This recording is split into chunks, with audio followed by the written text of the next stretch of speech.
Some relationships break the rules. Territorial and terrifyingly strong, lions don't usually accept people into their pride. Ever get the feeling you've been surrounded by lions? I get it every day. Kevin Richardson seems to have a dream job, looking after lions and other animals that have come to accept him as one of the pride. But there's feuding and fighting when new arrivals send fur flying, and a deadly battle for dominance in another family leaves an orphan on his own. As the park that's become a refuge for the most vulnerable faces financial ruin. I would hate nothing more than to see this place go and the animals in it. It's my life and soul.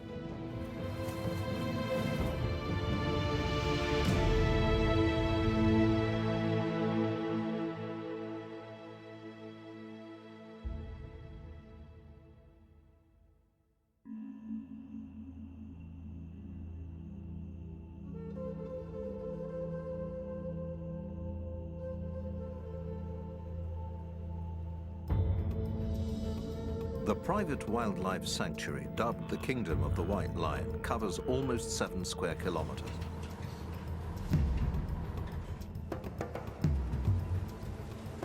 It's home to leopards,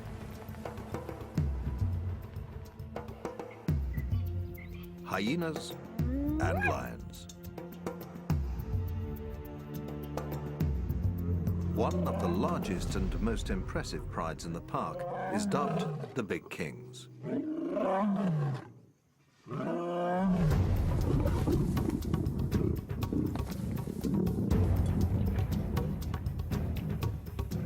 The family is headed by 4 males, 2 tawny lions, Rafiki and Siam, and 2 white lions, Alex and Kaiser.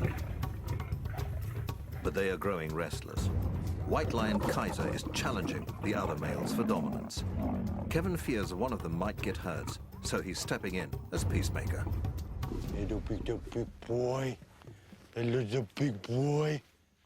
As soon as he reached sexual maturity, everything changed.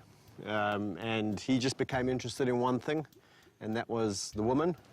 He's just taken it upon himself to be dominant over them all the time, and he gets extremely aggressive and unpredictable. And this results in extreme fighting between him and the other lions in this group.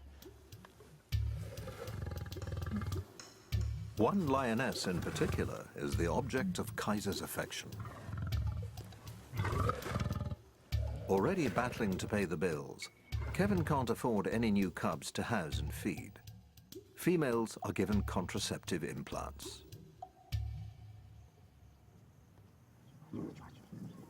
But males still retain their natural mating instincts. Unable to satisfy these natural urges can make them tense and frustrated.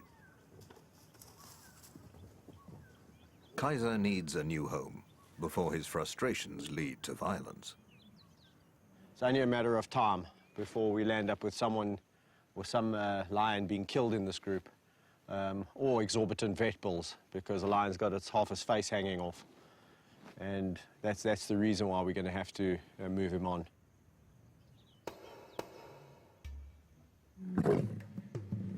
All of Kevin's 38 lions have been bred in captivity. 7 of them are rare white lions, identical to their tawny relatives except for their coloring.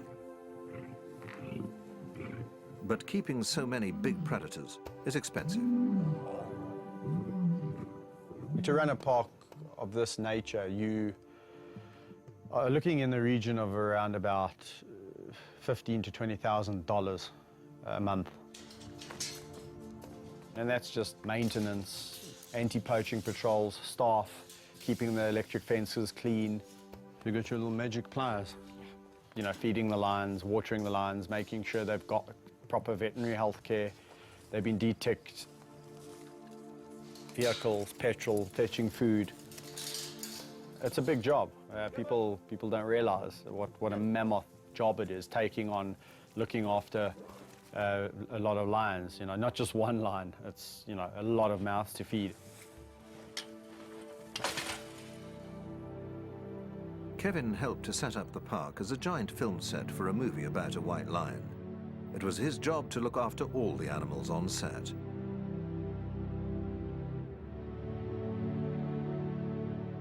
Once the film crew packed up and left, the lions stayed, joined by other cats and animals from another reserve, creating a new park, the Kingdom of the White Lion. It's hoped that profits from the film will pay to establish the park.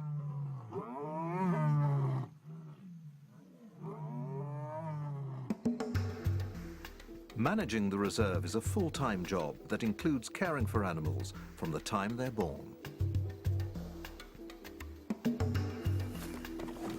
There's a nursery for cubs, like these young lions, the last to arrive before all of the lionesses in the park were implanted with contraceptives. Yeah, your tongue is rough. So this area over here is known as the nursery area, where all the orphaned or abandoned youngsters come. And in this particular case, we have two lions that are not related, Mfumo and Vayetsi, about 10 months of age. And these little hyenas were also abandoned. So they all land up here in the nursery area where they can get the care and the love and the attention that they need. The two lion cubs are growing up fast. They'll need more space and the chance to mix with adults to develop social skills needed to thrive in a pride. Incorporating the youngsters into a pride will be difficult. Newcomers are often rejected or attacked. Their easy life in the nursery is about to come to an abrupt end.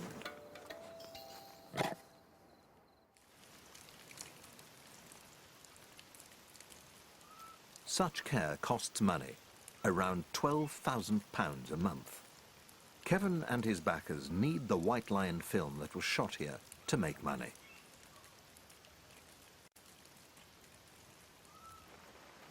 Profits are desperately needed to pay for running costs and the transformation of the reserve into a zoo for paying visitors. If the cash they need doesn't start to flow in, the park and its inhabitants face an uncertain future.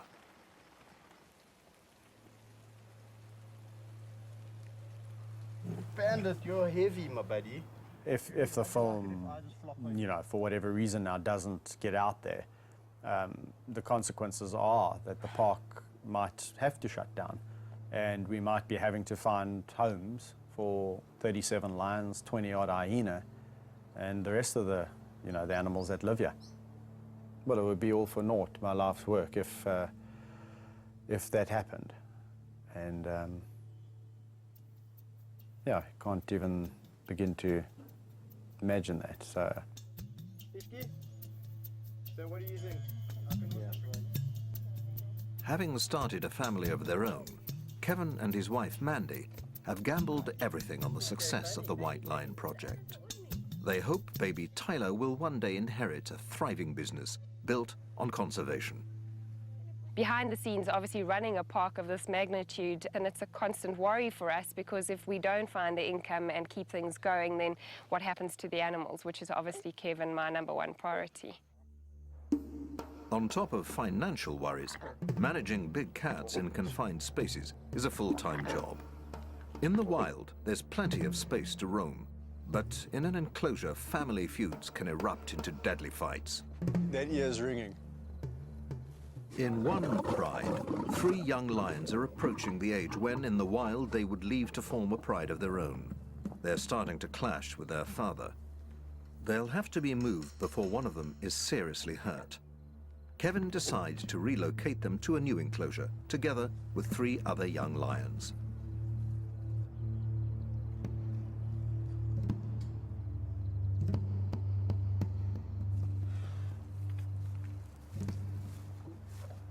Having hand-raised and spent intimate time with all of his big cats, Kevin has a good insight into which of them should get along together.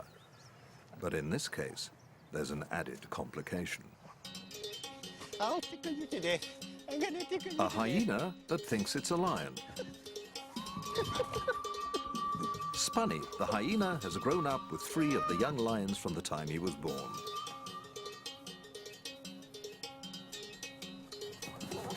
Lions and hyenas are usually considered to be arch rivals that will attack each other at any opportunity.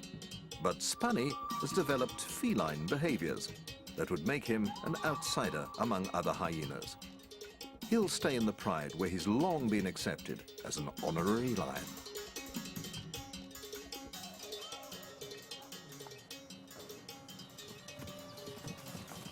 With the lions, actually, he lives a pretty cool life. He's one of the pride. They live a very lazy life. They're both very social animals. Best of mates, in fact. Let's go. But three newcomers are joining the gang. It remains to be seen how they'll interact with a pride member that looks suspiciously like a hyena. We're going to release them today, see how it goes today, especially with Spunnies, the hyena. And depending how it goes by 2 o'clock, 2 o'clock's the feeding time. If it's all going well, we'll feed them together. If we suspect that it's a little bit awkward and things aren't going so well, then we'll maybe remove them and take them back.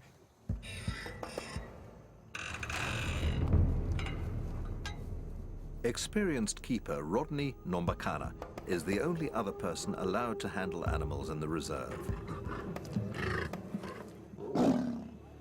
Young lions are notoriously unpredictable. As the two groups meet and establish a hierarchy, nervous tension can easily turn to aggression. When they fight like that, and I mean, it makes a lot of noise, and to a human being it seems very scary. But to lions with their thick skin and all of that, just a wah, wah, wah, wah, wah, they immediately are showing who's more dominant than the next. One group lays low, while the other three lions and Spunny the hyena look to Kevin for reassurance. So at the moment, situation, we've got this group, including Spunnies. Spunnies is on the periphery, and myself, and the three newcomers, and it's segregation. But it's gone really well. I'm really happy about it. There's been a little bit of nose touching and that kind of interaction. No aggression from either side. The two groups soon integrate and start to make friends. That's fantastic. Even Spunny finds his place in the new pride. Hyena wins. But the real test is still to come. Feeding time will determine whether the new group can coexist peacefully, or whether a battle for a best morsel will descend into sectarian war.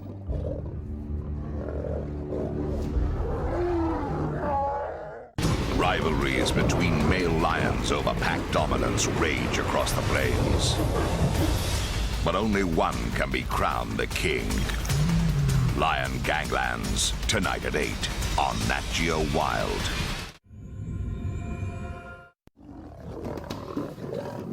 It's feeding time for a new pride nicknamed the Terrible Teens, and an ultimate test of whether the two groups that have only just moved in together can get along. Initial squabbles subside when they realize there's enough to go around.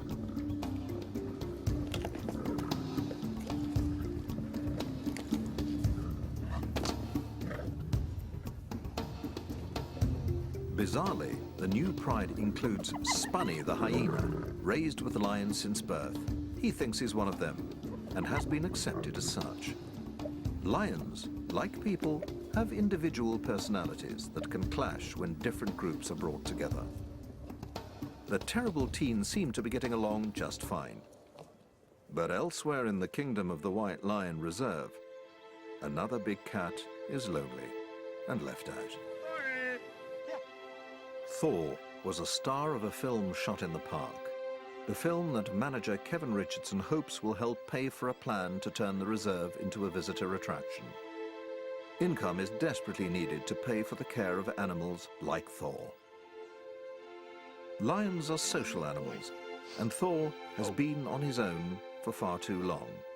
But there's a shortage of suitable companions.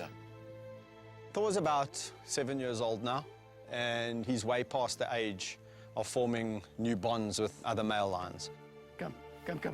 So it's not an option, you know, to put a male lion with Thor. The only option really is females. It's just a really difficult situation at the moment because the nature of the kingdom is that we've actually got far too many males compared to females. And the females that would go with Thor would have to be on the pill. And we don't really want to just acquire 2 female lions to put with Thor. Long walks provide much-needed companionship. But despite Kevin's best efforts, he is increasingly concerned that Thor is lonely. When the days go by and I've had a busy week, the only lion that really is in the back of my mind is old Thor, because I know he definitely needs some love and attention. Out of all the lions I'm walking with, this must be my favorite because I know how much he needs this enrichment. This is really important to him, living as a bachelor. So, you know, whenever he sees me, it's like, come on, Kev, can we go for a walk? Can we go for a walk in the greater area? So I try and take him out more than the others because they've got, you know, each other's company. Hello, my big boy. What you been doing? Hey, you having fun? Despite their close friendship, Kevin realizes that the lonely bachelor needs the company of his own kind. They need to be robust females, strong enough to hold their own against the big male. Only 2 lionesses fit the bill.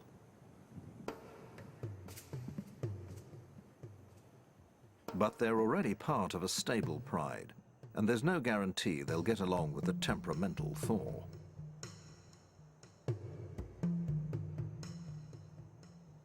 Before introducing them to the lonely bachelor, Kevin will ensure the females are fitted with contraceptive implants. He can't afford any more cubs to feed. There's a big crew of people and everyone's excited and they just want to get excited. He's counting on the coming feature film to bring in some much-needed income. But publicity shots are interrupted by yet another creature crisis, this time in the hyena den. Civil war has erupted in one of the groups.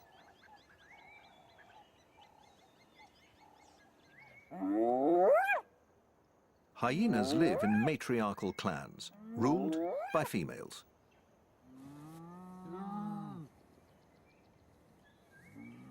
They communicate using a complex language of body movements and sounds to establish their social hierarchy.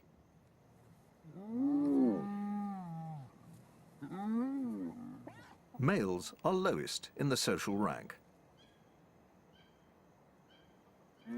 In the warring clan, a mother is fighting with a daughter that's challenging her position as a dominant female.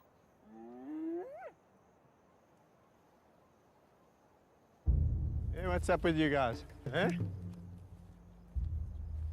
Hey, Shans? Kevin can tell that something's up in the hyena den. Hello, guys. Hey, what's the matter? You all acting nervous, eh? He's in for a big surprise. Corey? Hey, what's going on with you?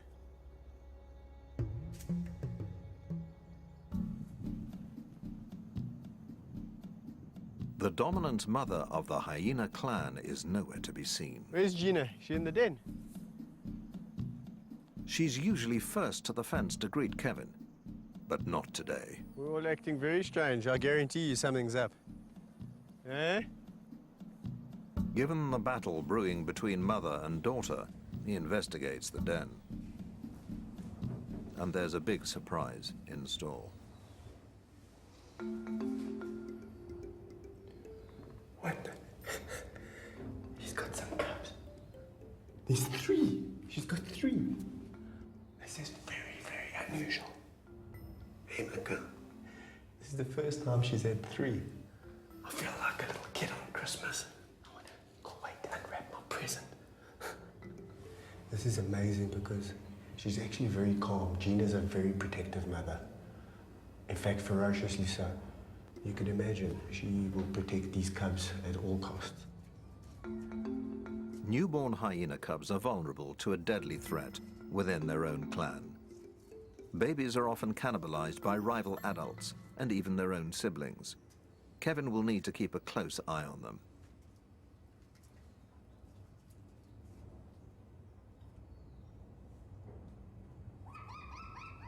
Their mother is also alert to any potential threat. Hello, boy. Sure. Hey, Mommy doesn't want me to come too close. Nice, nice, nice, nice, nice. Sure. That's nice.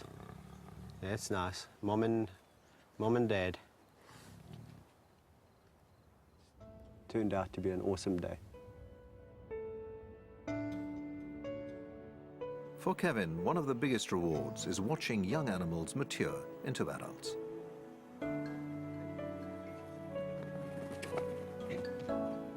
And those closest to his heart are two lionesses he rescued as cubs.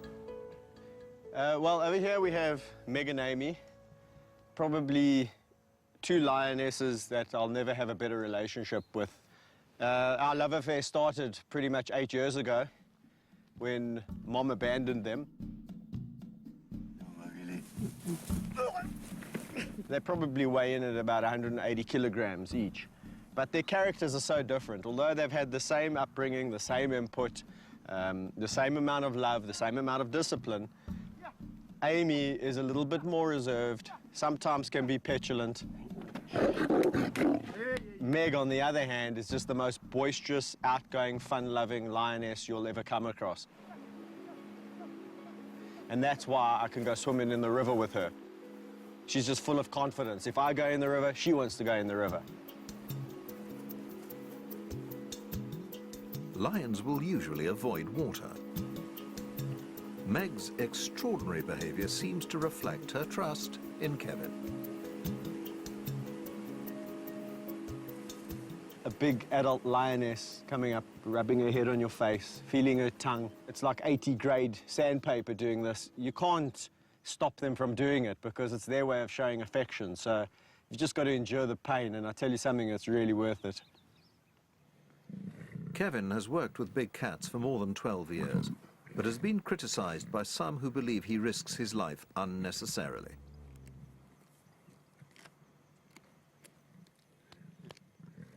Yeah, I get criticized all the time for the way I interact with the lions. You know, a lot of people say, do you really need to interact with them that intensely? And, you know, it's the only way I really know. But Kevin believes his intimate approach to big cats, from the time they're cubs, is key to his success. He claims he can read their moods and personalities, what they like and dislike.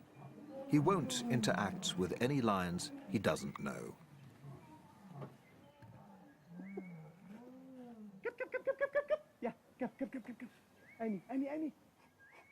So Meg and Amy are just those two unique individuals that I can do this kind of thing with quite freely. And truly, if I fell asleep in this enclosure, I honestly can say I fear not that they would jump on me and try and eat me while I'm sleeping.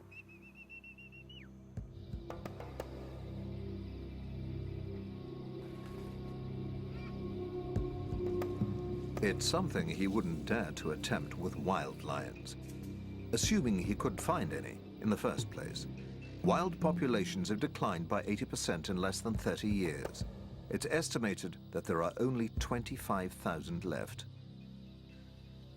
White lions are the rarest of all and can only be found in a small region of South Africa. Kevin has been invited to discover why there are so few white lions left in the wild.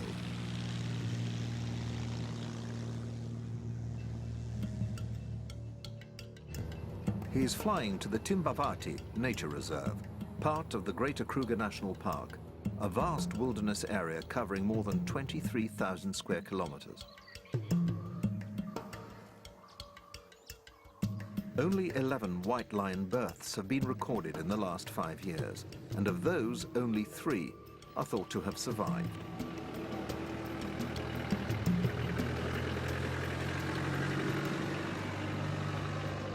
Kevin has joined Ranger Patrick O'Brien and tracker Albert Ubisi to try and find them. If they succeed, it'll be the first time Kevin has seen a white lion in the wild.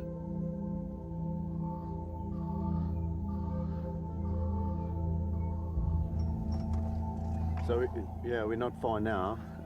We've been tracking the lions for some time now.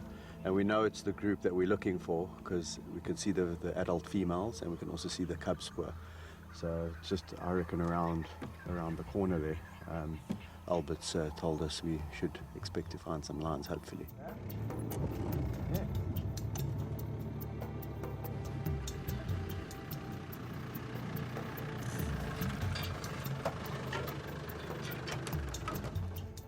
Sure enough, Kevin is rewarded with his first sighting of the rarest lions in the world.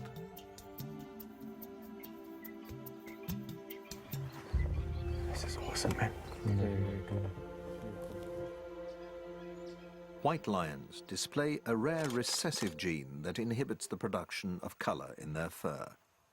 But they are not albinos. Their paw pads and lips are pigmented, and often their eyes are bluish instead of the usual golden brown.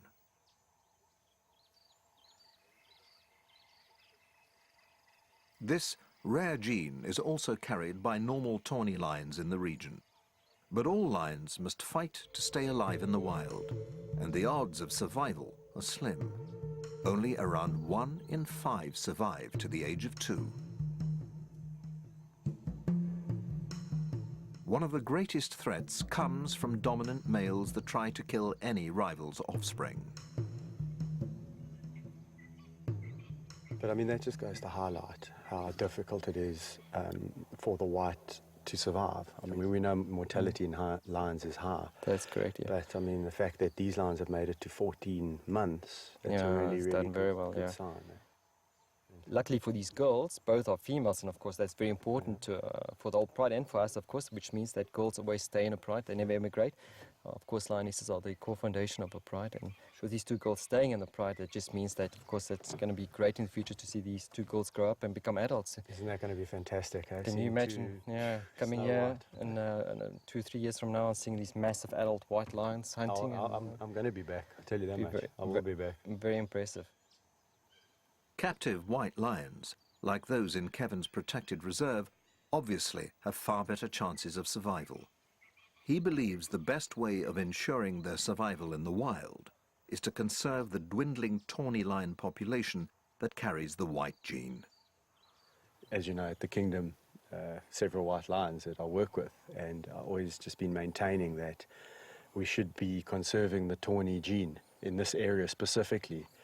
And, you know, when I was told that these cubs were born, I was like, you see, I mean, that just goes to prove that there's tawnies carrying the gene. You know, both mothers are tawny, and that clearly indicates that, you know, you don't have to be a white lioness to produce white cubs. And there's a very good chance, and maybe that white gene is a lot more... And even more reason to be protecting these tawnies in this area. Exactly, and this is what's so important about this area, is the fact, you know, this is the only place that they are naturally still found. Yeah. The trip has given Kevin time to reflect on the role he'd like his reserve to play in lion conservation. If he can transform the park into a public attraction, he hopes it will help inspire people to support conservation. But he needs money to do it, and that depends on the success of a feature film.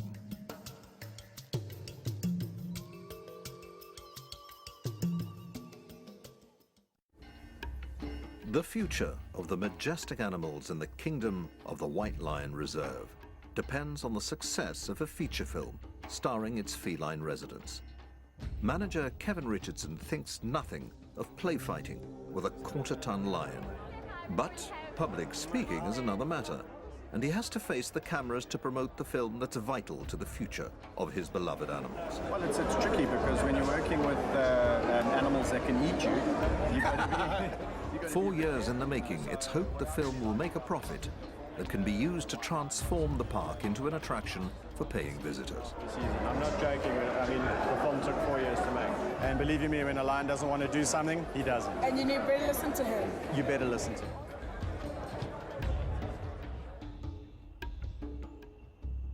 Over the following days, the movie receives its first reviews. City vibe, yeah, feline feast. 4 out of 5.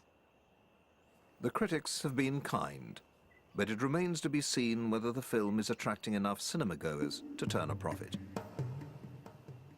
It costs money to look after big cats like Kaiser, a white lion that's outgrowing his enclosure and ganging up on the fellow members of his pride. But there's just no room left in Kevin's reserve.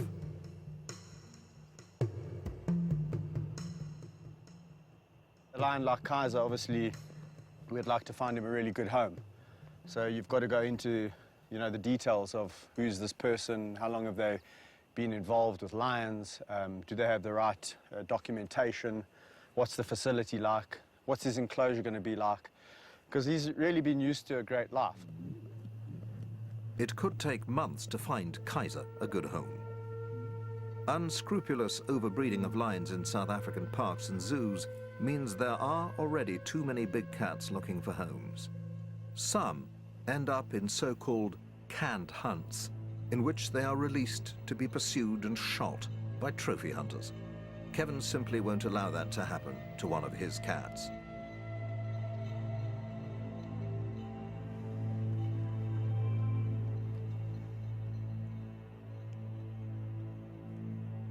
He can only hope that Kaiser calms down and stops causing trouble in his enclosure.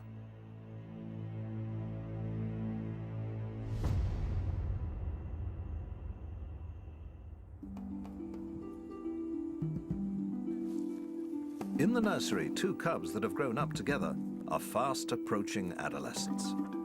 They'll have to be introduced into an adult pride to gain the confidence and social skills they'll need to thrive.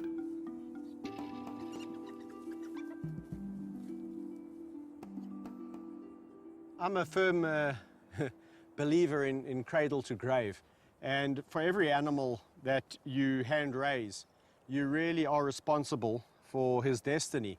So if an animal has been taken away for whatever the reason, it's a lifetime commitment, and you've got to really figure out what's going to happen with that animal when it gets older. Come boys, come for me. Come boys. The cubs have a big week ahead of them. Let's go. Come, let's go. Come, good boys. The plan is to gradually introduce the cubs to the adult members of their new pride, the so-called terrible teens.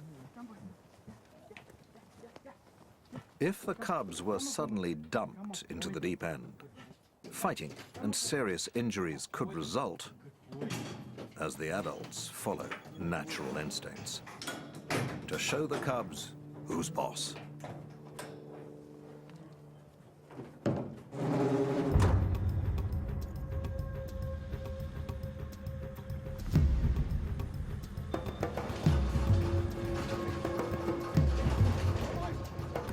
Concerned that the terrible teens may gang up on the cubs, Kevin decides to split the 6 adults into 2 groups of 3. The cubs will stay protected inside their cage in case there's any trouble.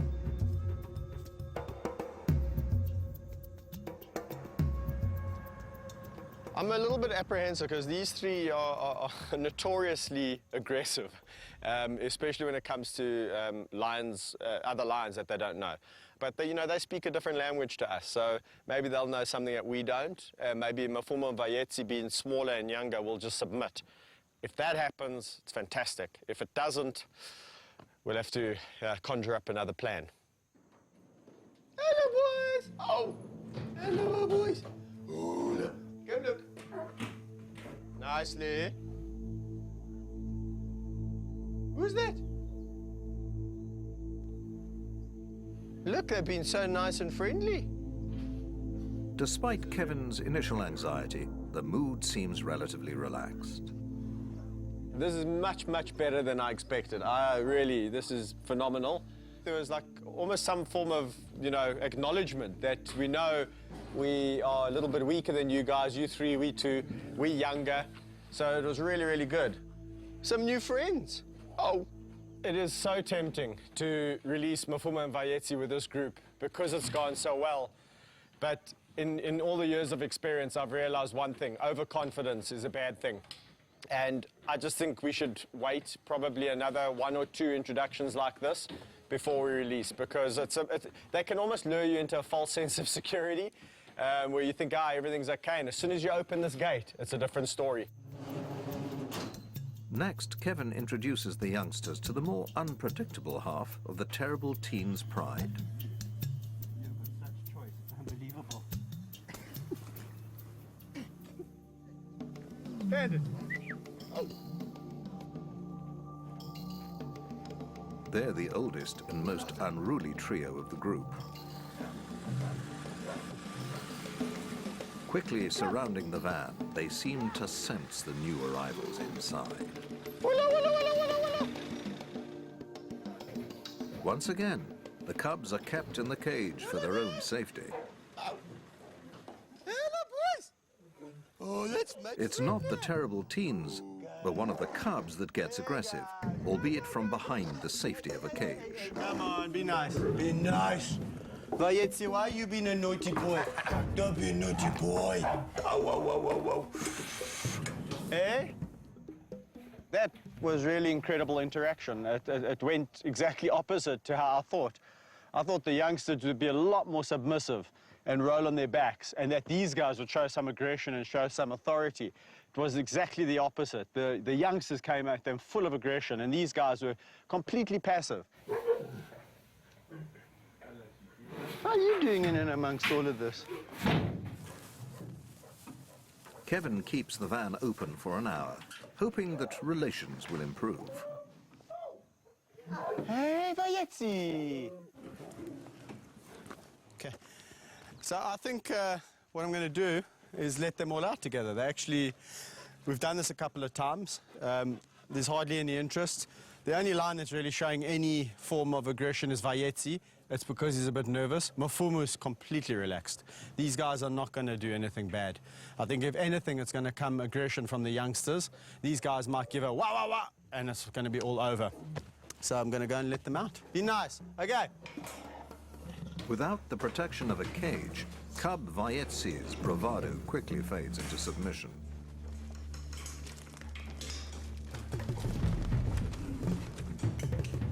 The terrible teens immediately gang up on the youngster, and Kevin has no choice but to break up the fight with pepper spray. Stop, stop, stop, stop, stop, stop.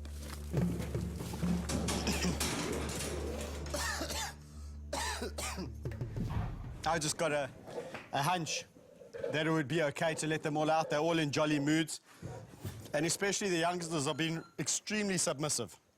So that's until Mr. Bandit decided to pick on them.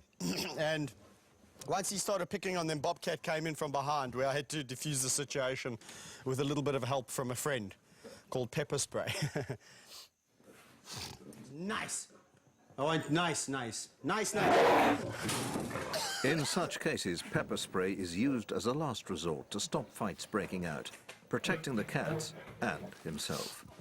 An accidental bite could prove fatal.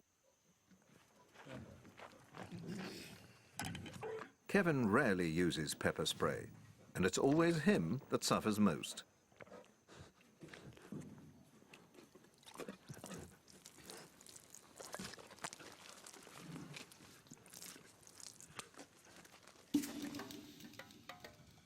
The terrible teens have lived up to their reputation. Introducing them to the cubs hasn't worked as well as he'd hoped.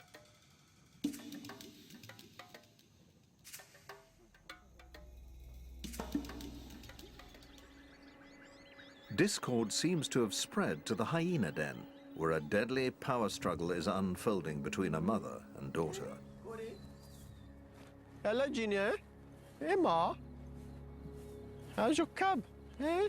Two of Mother Gina's newborn cubs have disappeared. What's happening? Hello, my girl. But the matriarch is out of the den and appears restless. Why are you out the den? You should be with your baby. He investigates the underground den. There's three. Hey, my girl. Hello, Gina. There's three hyenas. Hold on, I'm a bit confused here. You're not going to believe this, Oslo. That must be her cubs. I didn't even know she was pregnant. Hey, hello, my girl. Hello, Gina. Hello. The matriarch's remaining cub is still alive, but her daughter Oslo has also taken up residence in the den and given birth to 2 more new cubs. Kevin believes the daughter may have killed and eaten her mother's cubs in a battle for dominance. Yet the two seem to be coexisting peacefully enough. Kevin hopes it's the end of bloodshed in the clan. But the civil war is about to escalate. What's going on in here, guys? Eh? A mother and daughter are killing each other's cubs in a savage battle to dominate the hyena clan. My goodness, what's going on here? Eh? A total of 4 cubs have disappeared. Matriarch Gina is avoiding the den. It's a bad sign. She seems a little bit calm and friendly, and that's a bit worrying, because if she had a cub, she would be a lot more cautious and protective. The hyenas are behaving strangely. The daughter and another male are raising their tails, a clear sign of aggression. These guys are showing signs of a little bit too much aggression, and I think we should start hopping out of here, right? Kevin investigates the den that just days ago was alive with newborn cubs. Let's just see if I can entice him down here. This is crazy.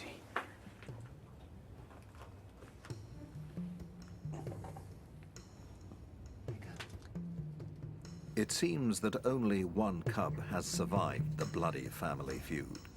If he leaves it be, chances are it too will be killed and eaten. There's definitely been some chaos on outside. I've looked everywhere, and I can't find the other 2 siblings. It looks like either Gina's probably come and killed one of Oslo's, and Oslo's in return killed one of Gina's, so Gina's got no cubs left. And Oslo's only got 1, and I'm just afraid that if I leave this cub here, I'm gonna have no cubs whatsoever. Goodbye. If the cub is to have any chance of survival, Kevin needs to remove it and bring it up himself.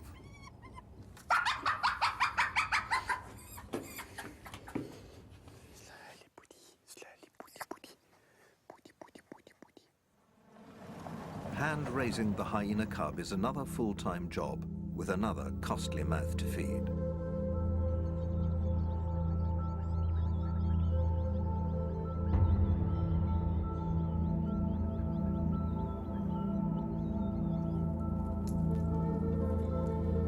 The park and its animals need cash to survive, and Kevin's pinning his hopes on making a profit from a feature film shot on the reserve. But it seems box office takings won't be enough. The park needs to be operating and basically paying for itself in about 6 months from now. And if that isn't the case, yeah, again, it's going to be quite a battle to see where we can kind of get funding from and see if we can save it. Because I would hate nothing more than to see this place go and the animals in it. It's my life and soul. Hello, Ishki. It's not just Kevin's wife and baby who are counting on the park to succeed. The big cats, hyenas, and the staff that look after them are all part of one big extended family. We've been with these animals since they were young, so they are like, we are part of their family. I don't even want to think about what it would do to me if, for some reason, the lions are taken away from me or I'm taken away from them. It would be, I don't know how to describe it. Mm. 12 years ago, I made a little pact with 2 lions called Town Napoleon, and the commitment was to really see them through to old age. And that's basically a lifetime commitment, and I'm not going to throw in the towel just because we've got a couple of financial issues.